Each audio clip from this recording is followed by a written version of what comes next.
April 1945. Nazi Germany. The Third Reich is crumbling under the relentless onslaught of Allied forces, and the country is descending into chaos. Military discipline is crumbling. Deserters flood the roads, and lawlessness spreads among the shattered remnants of Hitler's empire.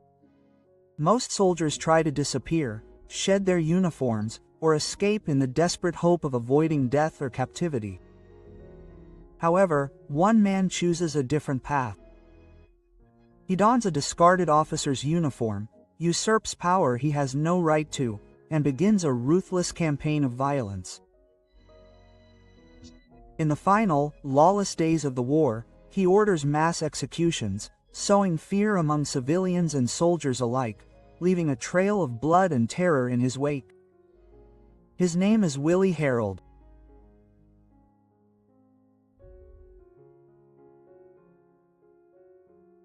Willi Paul Harold was born on September 11, 1925, in the small town of Lunenau, which was part of the Weimar Republic, a democratic German state that existed from 1918 to 1933. Adolf Hitler and his Nazi Party came to power in January 1933. At the age of 10, Harold joined the Hitler Youth, a Nazi youth organization whose purpose was to indoctrinate children and adolescents with Nazi ideology and prepare young Germans for war.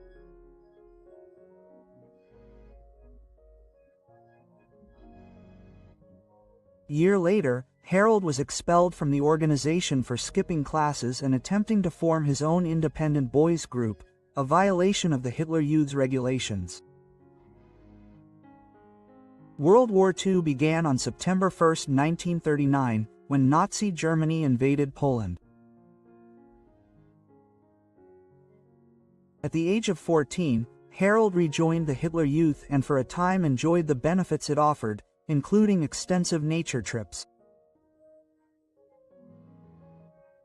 After completing primary school, he began an apprenticeship as a chimney sweep in the nearby town of Withheim, but soon fled with a friend, hoping to emigrate to the United States.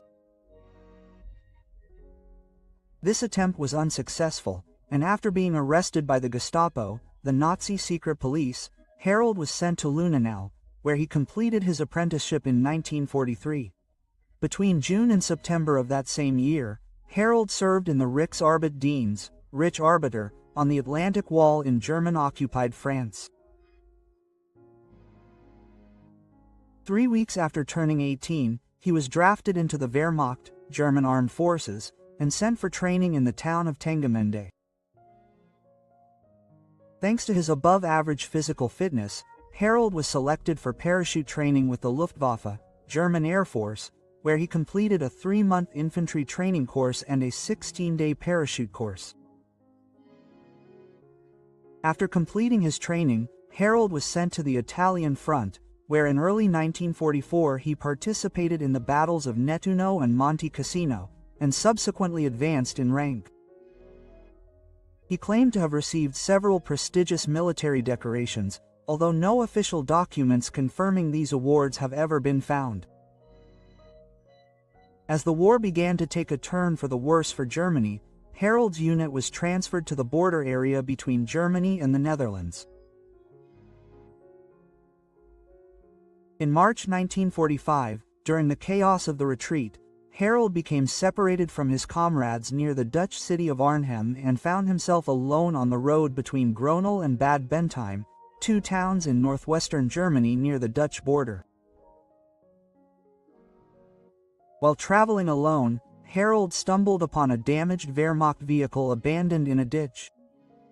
Inside, he found the uniform of a Captain Lowe bearing several important military decorations. Seizing the opportunity, he donned the uniform and assumed the false identity of a paratrooper officer, posing as Captain Harold of the 6th Parachute Division. Amid the chaos in Germany, where many soldiers and officers had been displaced, Harold quickly gathered a group of men under his command. Although the size of his unit varied, it typically consisted of about 12 corps members, including German soldiers Hanshof Meister and Reinhard Frechtick. Occasionally, around 60 men joined them, leaving at their convenience. Relying on a confident demeanor that justified his perceived authority, Harold managed to pass several checkpoints by answering only a few random questions. He even convinced a senior soldier at a checkpoint in Ochtrup that he was on a special mission ordered by Adolf Hitler himself.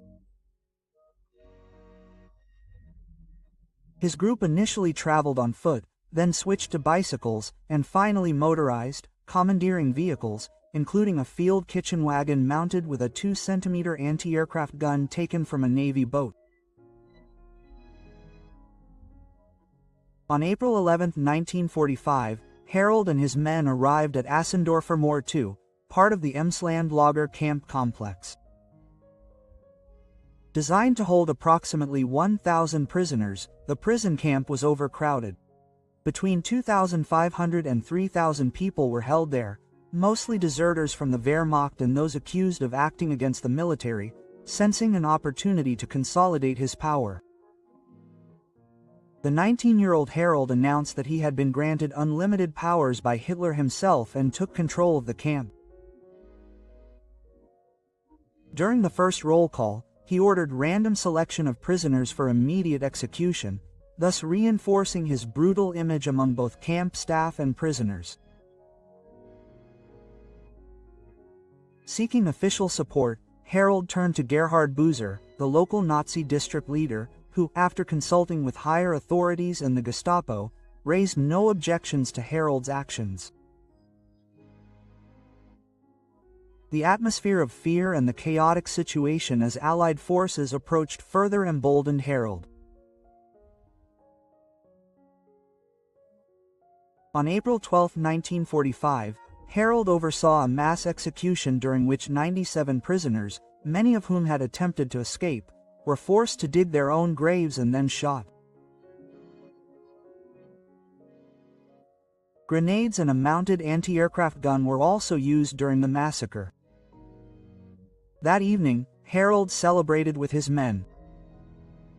The killings continued in the following days. On April 13 and 14, camp guards and local militias captured the escapees, 8 of whom were taken to a nearby inn and immediately executed on Harold's orders. The remaining prisoners were selected at random, some simply because they were from Harold's own region, and shot without trial. Between April 11 and 19, 1945, Harold organized the murder of between 150 and 172 prisoners, many of whom he killed himself. To maintain a semblance of order and legality, Harold reorganized the camp structure between April 15 and 18. Some prisoners were forcibly conscripted into the Wehrmacht or into units that Harold variously called Harold's Combat Group, Harold's Court Martial, or Harold's Special Court. Despite doubts among some camp officials about Harold's true authority, the situation was too chaotic to allow verification in Berlin. On April 18 and 19, British air raids targeted anti-aircraft positions near Ashendorfer Furmoor, and several bombs struck the camp, completely destroying it and killing approximately 50 people. Following this event, the surviving prisoners fled, and Harold's group also dispersed in the face of approaching Allied forces. After the camp's destruction, nearly 200 scattered bodies were found and reburied in a newly established war cemetery near the former campsite, commonly known as Harold Cemetery. Harold recruited 12 prisoners and made them his bodyguards. They traveled through northwestern Germany, terrorizing the population as they marched from town to town. The gang executed 5 Dutch men accused of espionage after breaking them out of a nearby prison and ordering them to dig their own graves. They also hanged a farmer who had flown a white flag on April 30, 1945, just hours before Adolf Hitler's suicide. Harold was arrested by German gendarmerie while staying at a hotel in a town about 50 kilometers from the Dutch border. Initially, on May 3, Harold appeared before German authorities, but the trial was interrupted, and he was temporarily released thanks to the intervention of Horst Frank, the head of the Kriegsmarine Judiciary in the East Frisian region, and Admiral Kurt Weir. The Kriegsmarine was Nazi Germany's navy from 1935 to 1945. Assigned to a special unit, Harold quickly deserted under cover of darkness and made his way to Wilhelmshaven, a port city in northern Germany. There, using his real name, he obtained new documents and resumed work as a chimney sweep, attempting to blend into civilian life as the war drew to a close. Harold managed to survive for a few weeks under his real name, but on May 23, 1945, he was arrested by British naval personnel for stealing a loaf of bread and sent to the Westerwegen civilian internment camp.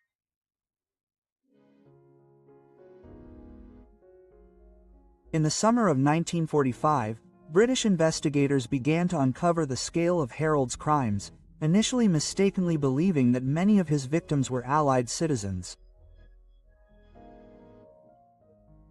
On February 1, 1946, Harold and 50 other prisoners from Esterwegen received orders from British authorities to exhume the bodies at Aschendorfer Moor II prison camp. A total of 195 bodies were recovered.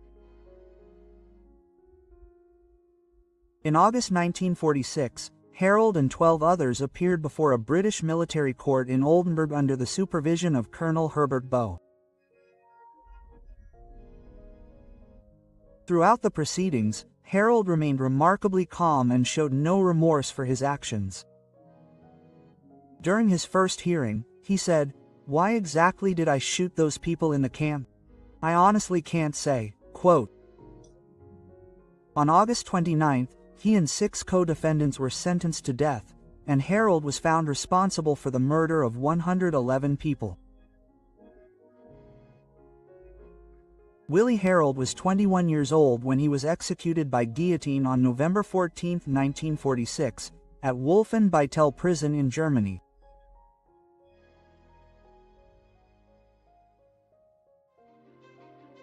Thank you for watching the World History Channel. Remember to like, subscribe, and click the bell so you don't miss our next episodes. Thank you, and see you next time on the channel.